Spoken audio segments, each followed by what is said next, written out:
भक्ति दान गुरु दीजियो देवन के देवाओ। श्री रामानंद जी ये आंखों देखा बताएंगे कि उन्होंने बताया है कि संत गरीबदास जी ने कहा कि अनंत कोट ब्रह्मंड का एक रति नहीं भारे, सतगुरु पुरुष कबीर हैं ये कुल के सिरजनहारे। अनंत कोट ब्रह्मांड का उसको एक रति नहीं भार, उस मालिक का इतनी शक्तिशाली है वो कबीर भगवान। और सतगुरु और पुरुष दोनों शब्द लगाए हैं संत गरीबदास जी ने अपने परमेश्वर के साथ। सतगुरु माने तत्वदर्शी संत और पुरुष माने परमात्मा। सतगुरु पुरुष कबीर हैं ये कुल के सिरजनहार। बोलो सतगुरुदेव। जो मनमाना आचरण करते हैं उनको न तो कोई सुख होता है, न उनकी गति होती है, और न ही उनका कोई कार्य सिद्ध होता है, न कोई सिद्धि होती है, अर्थात व्यर्थ, यूजलेस। अब ब्रह्मा जी ने तप करने का जो आदेश मान लिया, ये सोचकर के ये परमात्मा की आकाशवाणी है, प्रभु का आदेश है। ये पूर्ण परमात्मा का आदेश नहीं था, ये ब्रह्म ज्योति निरंजन का जाल था। तो इसी आधार से ऋषियों ने और देवताओं ने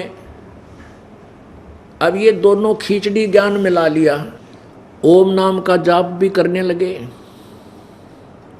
फिर हठ योग करके तपस्या करने लगे, समाधिस्थ होने लगे। अब समाधि दशा में जैसे ब्रह्मा जी ने समाधि लगाई, साधना की, तो वही काल भगवान विष्णु जी के रूप में उनको समाधि दशा में प्रकट हो गए। जैसे आंखें बंद करके और समाधिस्थ हो जाते हैं, ध्यान लगाते हैं, तो ब्रह्मा जी ने सोच लिया कि ये जो विष्णु है, सतगुण विष्णु, यही परमात्मा है। समाधि में मुझे यही दर्शन, इसी ने दर्शन दिए। और जब विष्णु साधना करता है तो उसको ब्रह्मा के रूप में और कभी शिव के रूप में ये काल दर्शन दे देता है। अपने वास्तविक रूप में नहीं देता। इसने प्रतिज्ञा की हुई है कि मैं अपने वास्तविक रूप में कभी भी किसी के सामने प्रकट नहीं होऊंगा, ये मेरे दर्शन नहीं कर सकेंगे, मेरे यथार्थ रूप को नहीं देख सकते, अर्थात मेरी प्राप्ति नहीं हो सकती। और जब भगवान शिव समाधिस्थ होते हैं तो उनको विष्णु जी के रूप में, कभी ब्रह्मा जी के रूप में समाधि दशा में दर्शन दे देता है। अब जिस कारण से ये सोच लेते हैं कि ये शंकर भगवान सोच लेते हैं कि विष्णु जी पूर्ण परमात्मा हैं, और कभी सोच लेते हैं ये ब्रह्मा ही सृष्टि रचनहार हैं, ये कुल मालिक है। अन्य ऋषिजन, अन्य साधकों ने भी ऐसे साधना की, समाधि दशा में उनको किसी को ब्रह्मा रूप में दर्शन दे दिए, तो उसने ब्रह्मा जी का डडोरा पीट दिया कि ब्रह्मा ही सर्वशक्तिमान है, ब्रह्मा ही सारी सृष्टि का रचनहार है, ये कुल मालिक है, आदि आदि। और किसी को विष्णु रूप में दर्शन दे दिए, तो विष्णु जी रूप में जिसको दर्शन हुए तो वो उसने विष्णु जी के गुण गाए कि ये विष्णु ही सर्वशक्तिमान है, ये सारी सृष्टि का रचनहार है, यही कुल मालिक है। और किसी को शिव रूप में दर्शन दे दिए, और जिसको शिव रूप में दर्शन दिए तो उसने शिव जी को ही पूर्ण परमात्मा कह करके व्याख्यान कर दिया। इसी कारण से फिर ये पुराणों की रचना होगी।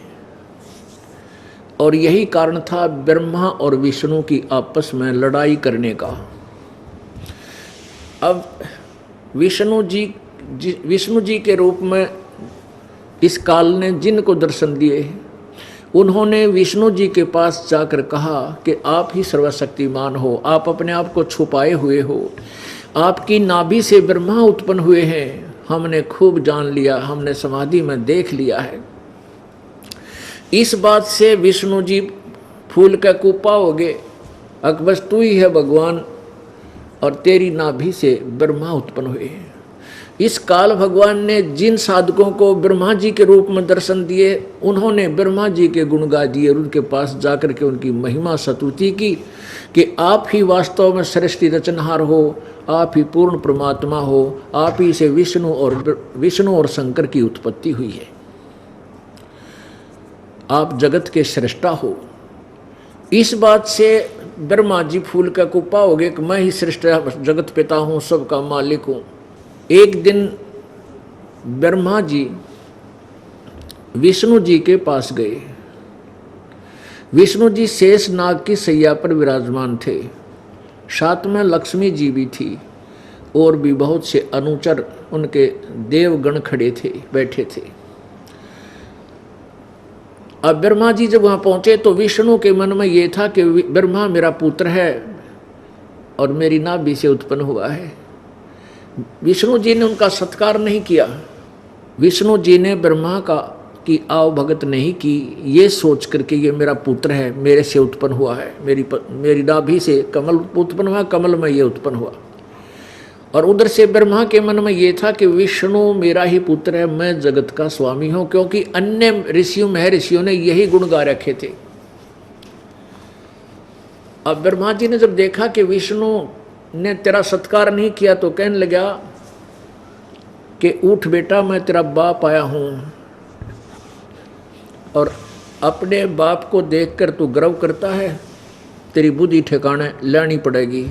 उधर से भगवान विष्णु कहने लगा कि आजा बेटा, मैं तेरा बाप हूं, तू मेरी नाभि कमल से उत्पन्न हुआ है। अब इस बात पर कि मैं तेरा बाप, वो कहता मैं तेरा बाप, दोनों का झगड़ा हो गया। आपस में हथियार उठा लिए, लड़ाई प्रारंभ होगी, बहुत सी सेना भी मर गई।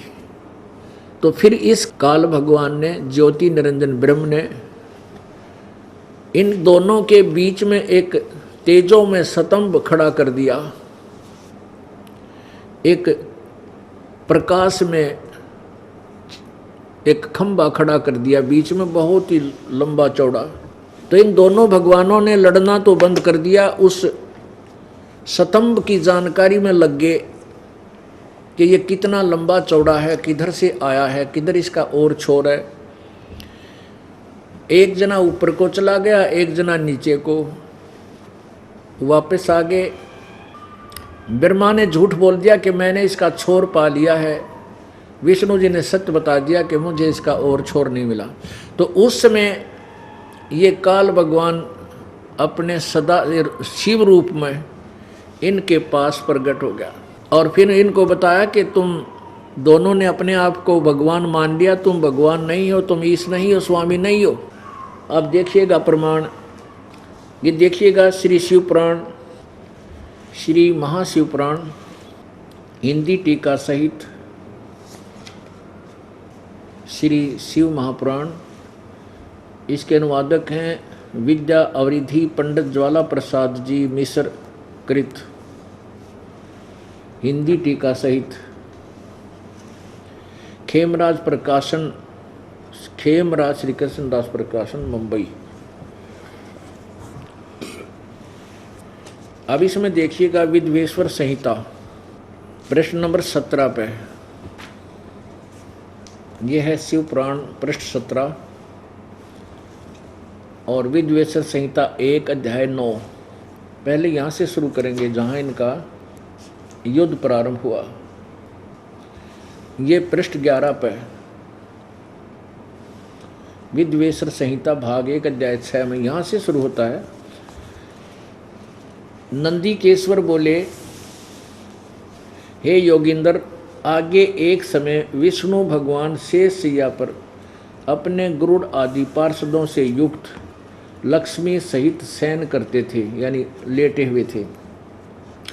उस समय ब्रह्म ज्ञानियों में श्रेष्ठ ब्रह्मा जी अपनी इच्छा से वहाँ आए और सब प्रकार सुंदर सेज पर शयन करते हुए कमल लोचन विष्णु जी से पूछने लगे, तुम कौन हो जो मुझे देखकर अभिमानी पुरुष के समान शयन करते हो? हे वत्स, हे बेटा उठो, देखो मैं तुम्हारा स्वामी आया हूँ। स्वामी माने तुम्हारा मालिक, पिता। आए हुए गुरु को देखकर जो अभिमान करता है उस द्रोही मूड का प्रायश्चित होना उचित है। यह सुनकर विष्णु के अंतर में तो क्रोध हुआ, अंदर से तो गुस्सा हो गए, परंतु बाहर से शांत रहे और बोले, हे वत्स, हे बेटा, तुम्हारा मंगल हो, बैठो इस आसन पर विराजो। इस समय तुम्हारा नेत्र कुटिल और मुख वक्र क्यों है, वक्र क्यों हो रहा है? ब्रह्मा जी बोले, वत्स विष्णु, हे बेटा विष्णु, तुमको माया के प्रभाव से अभिमान है। हे पुत्र, मैं तुम्हारा रक्षक और जगत का पिता मैं हूँ। विष्णु जी बोले, यह तो सब जगत मुझ में सचित है, तुम चोर के समान किस प्रकार अपना कहते हो? तुम मेरी नाभि कमल से उत्पन्न हुए हो, इससे मेरे पुत्र हो, मुझे पुत्र कहना व्यर्था है। नंदीकेश्वर बोले, इस प्रकार ब्रह्मा विष्णु दोनों ही रजोगुण से मुक्त होकर विवाद करने लगे। मैं श्रेष्ठ हूँ, मैं स्वामी हूँ, ऐसा कहकर एक दूसरे को मारने की इच्छा से युद्ध करने में उत्सुक हुए। हंस और गरुड़ वाहन करके सतीथ हो ये दोनों देव युद्ध करने लगे। तब ब्रह्मा और विष्णु के वाहन गण भी युद्ध करने लगे। तब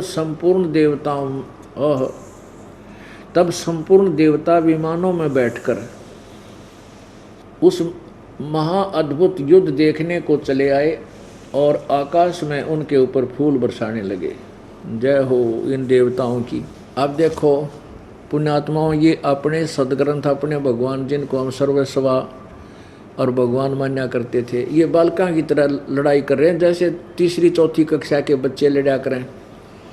एक कहता मैं तेरा बाप, वो कहेगा मैं तेरा बाप, दोनों मुक्का वो उसके गिरेबान पकड़ ले। और फिर अध्यापक के पास जाते हैं, अध्यापक पूछता भाई क्यों, क्या झगड़ा तुम्हारा? वो नु कह जी यूँ नहीं बोला मैं तेरा बाप, वो नु कह ना जी यूँ पहले यूँ बोला मैं तेरा बाप। तो ये तो हमारे भगवान थे जिन नाम सुप्रीम पावर माना थी। अरे अब उन देवताओं के लक्षण देख लो, और तेरा गजब हो।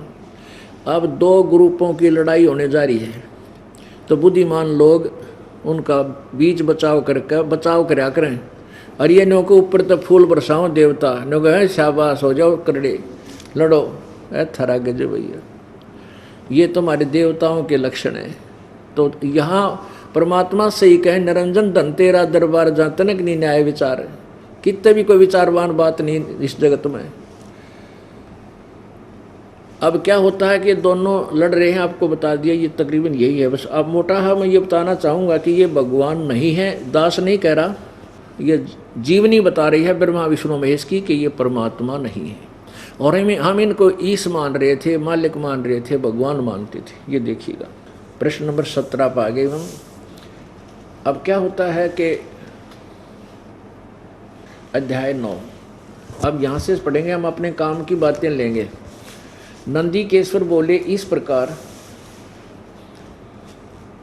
भगवान ने ये शिव आके वहाँ प्रकट हो गया, काल शिव रूप में प्रकट हो गया। उन नम्र हुए ब्रह्मा और विष्णु पर अनुग्रह करके उनके युद्ध में जो परस्पर उनकी सेना मारी गई थी, उस सब को अपनी शक्ति से जीवित कर उठाया। अब वो काल कहता है, ब्रह्म बोलता है शिव रूप में, मेरे सकल और निष्कल भेद से दो रूप हैं, परंतु और ईश्वर नहीं है। इस कारण से उनके दो रूप नहीं हो सकते। पहला सतम रूप, जो इसने सतम रूप खड़ा किया बीच में, और पीछे मूर्तिमान रूप धारण किया। इसमें ब्रह्म रूप निष्कल है, जो दिखाई नहीं देता, जिस रूप में गुप्त रहता उसको तो कहता है वो निसकल है, निराकार है। और ईश रूप सगुण है। मेरे यह दोनों रूप सिद्ध हैं, दूसरे किसी के नहीं हो सकते। इस कारण तुम दोनों को अथवा दूसरों को ईश्वर तव की प्राप्ति नहीं हो सकती। तुमने जो अज्ञान से अपने को ईश माना, अब तुमने अपने आप को स्वामी भगवान मान लिया, ब्रह्मा और विष्णु, यह बड़ा ही, काल कह रहा है कि तुमने जो अज्ञान से अपने को ईश यानी भगवान माना, यह बड़ा ही अद्भुत हुआ। उसके दूर करने को ही मैं रण स्थान में आया। अब तुम अपना अभिमान त्याग कर मुझ ईश्वर में अपनी बुद्धि लगाओ। मेरे प्रसाद से लोक में सब अर्थ प्रकाश करते हैं।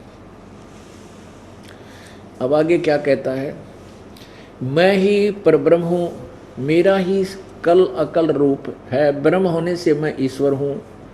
अनुग्रह आदिक ही मेरा करते हैं। सर्वव्यापी होने से और जगत के वर्धक होने से मैं ब्रह्मा हूँ। हे ब्रह्म केशव, क्षमता और व्यापक होने से मैं आत्मा हूँ, आदि आदि। मैं इस सब का ईश हूँ।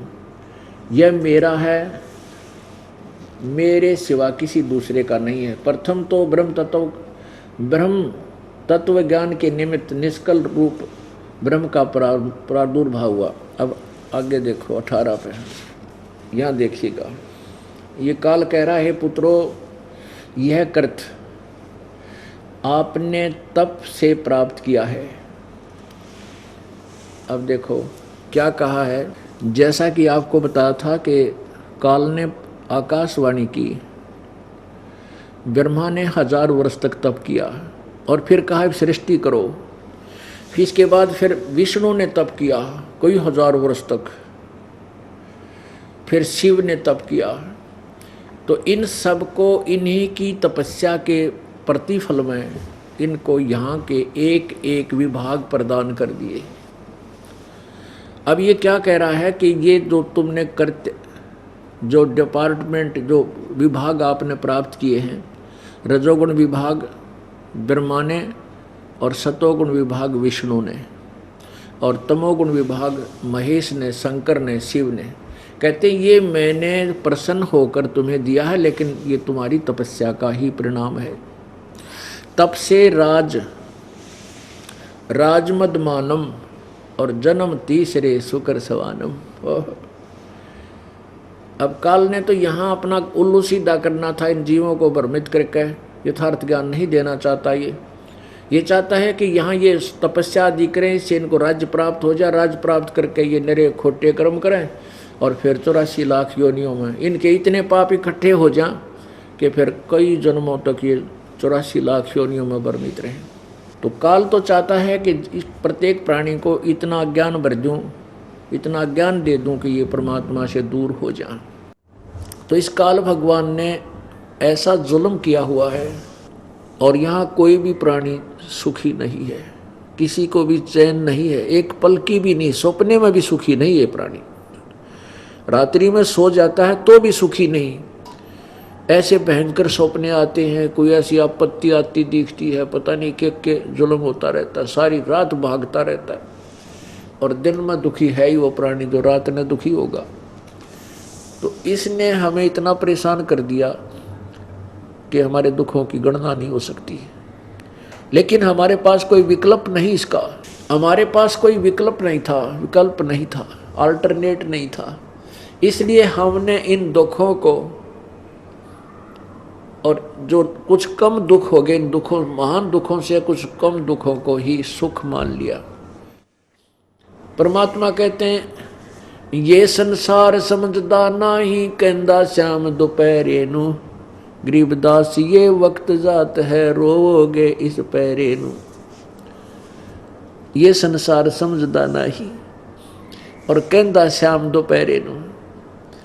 अब पुण्यात्मा जिसके पुत्र नहीं है ना, वो तेने सोचे मेरे जैसा दुखी नहीं है, वो इससे बात ने दुख मान रहा है कि मेरे पुत्र ना दिया भगवान ने। ये काल के जाल को समझो, परमात्मा आपको वही मिलना है जो आपके भाग्य में है। आप कितने दुखी हो लो चाहे सुखी हो लो, वही मिलना है। कब तक? जब तक आप कबीर परमेश्वर की चरणों में नहीं आते, क्योंकि इस परमेश्वर कबीर देव के पास एक सुप्रीम पावर है, विटो पावर है। आपके भाग में ना होगी तो भी वस्तु आपको देगा, लेकिन देगा वो उस वस्तु को देगा जो आपके भक्ति में बाधा ना करे। और यदि भक्ति में बाधा करने वाली वस्तु आप डिमांड भी कर रहे हो तो परमात्मा नहीं देगा। ये मत सोचो कि परमात्मा दे नहीं सकता, लेकिन वो नहीं देगा। जैसे बच्चा, छोटा सा बालक, चूल्हे में अग्नि जल रही हो और वो चलता चलता उसके अंदर हाथ देना चाहता है, क्यों? उसको अच्छी वस्तु समझता है, उसकी डिमांड करता है, और उससे वापस हटा लेते हैं तो रोता है, फिर उधर चलने की चेष्टा करता। तो माता पिता भाई बहन जो उनसे बड़े हैं उसको उधर नहीं जाने देंगे, वो रो चाहे राजी रहो। इसी प्रकार परमात्मा, जैसे हम कोई डिमांड करते हैं, जब हम परमेश्वर कबीर देव के चरणों में आ जाते हैं और उसमें आपके हाथ जलने हों, अर्थात आपको हानि होनी होगी, तो परमेश्वर कबीर देव नहीं देगा। आप जी चाहे राजी रही हो चाहे नाराज होना, भक्ति करना चाहे ना करना, क्योंकि हमारा मूल उद्देश्य आपको काल के जाल में छुड़वा कर सदा के लिए सुखी करना है। और आप वो अस्थायी सुख डिमांड करने मांगने आते हो यहाँ पर, जो बिना मांगे देगा आपको। आप केवल एक चीज मांगो, परमात्मा अपने चरणों से दूर ना करना। अब जब हम समर्थ के चरणों में पड़े रहेंगे तो धनी के द्वार पर के आदमी भूखा रहा करे? कभी नहीं रहेगा। तो हम उस समर्थ के द्वार पर पड़े रहेंगे तो हमें किसी चीज की, आवश्यक वस्तु की कमी नहीं रहेगी।